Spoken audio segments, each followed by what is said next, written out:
Comparing yourself to others is a trap.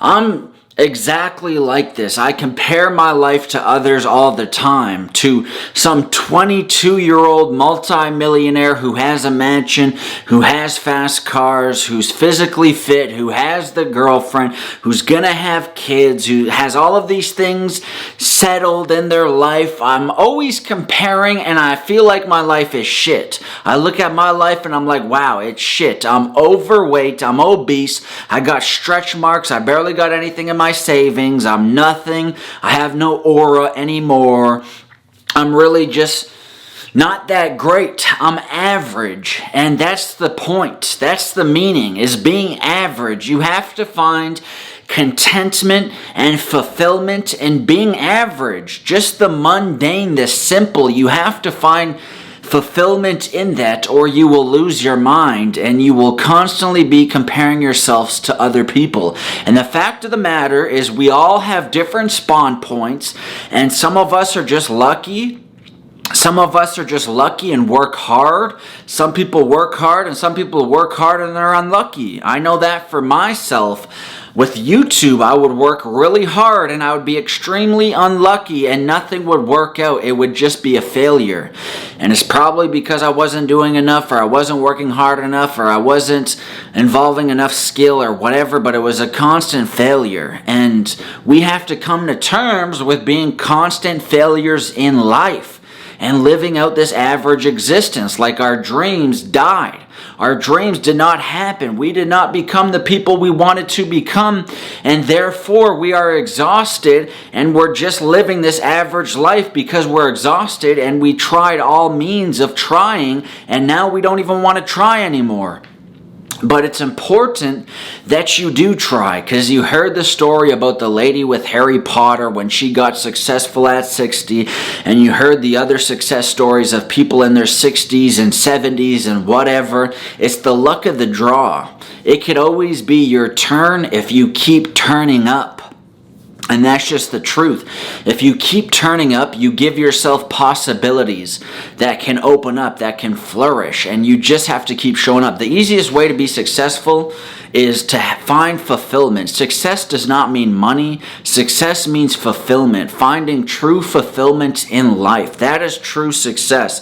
So you can have fulfillment in life and still be broke, but you're still successful. You're still rich, if you will.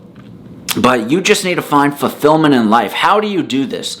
You just follow your instincts. What you instinctively love to do, you do that passionately, and you keep trying until something successful happens, until success strikes your door, and that's what it is. But for the most part, we have to stop comparing, because God has given you what you can handle. You know for a fact you couldn't handle any more on your plate, or you would be stressed, or you would be in a mental hospital, or you would be in jail, or whatever. You know you can't handle those responsibilities, but you know you can handle everything in your life that you have right now, and it's based upon your capacity.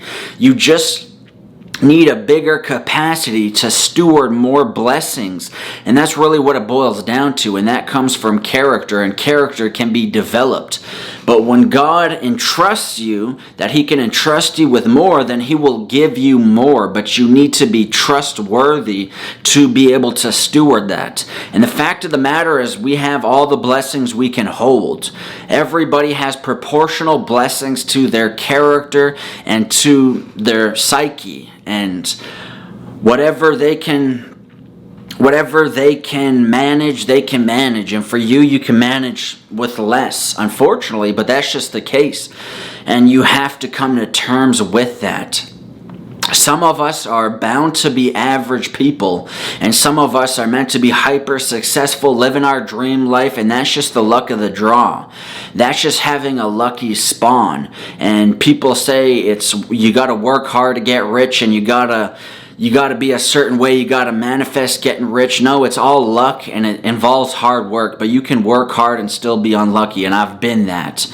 I've worked hard and I made a great amount of money, but still, a lot of people are just lucky.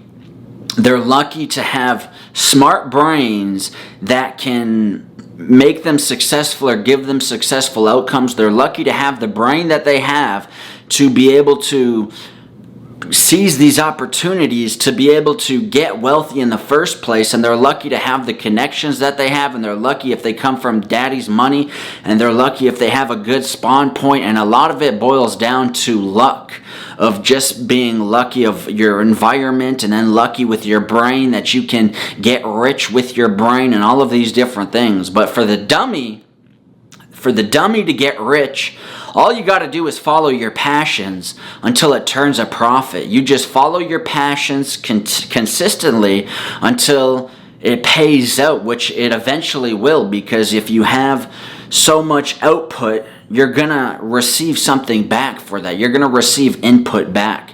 If you have no output, then you have no possibilities, and you have no chances of any success at all. You need to continually be outputting your possibilities. You need to continually be outputting your chances to be successful, because for the dummy to be successful, you got to follow your passions. For somebody who's smart and has an intellectual brain, they can just do trades and stock trades and all of these different forms of hacking the matrix and all of this stuff. But for dummies, that doesn't work. And I've tried everything and I'm still a failure, pretty much. I live a pretty average existence, but I have a more than average mindset. At least as I get older, I feel like it's fizzling out, and I'm losing belief in myself, and I'm losing that great appeal, and I'm losing that great belief system, but I'm still trying. And that's the important part, that you just keep trying and chipping away at reality, and then your possibilities will be endless. The more output you have, the more possibilities are possible for you. So that's my video about not comparing. I compare all the time, and I'm like, oh, look at Alex Eubank. He has this mansion, he has this car, he has this wife, he has it all made, and he's so much younger than you, and you're fat, and you're out of shape, and you have stretch marks, and you're broke, your car's subpar, and you live in an apartment, and all of these different things.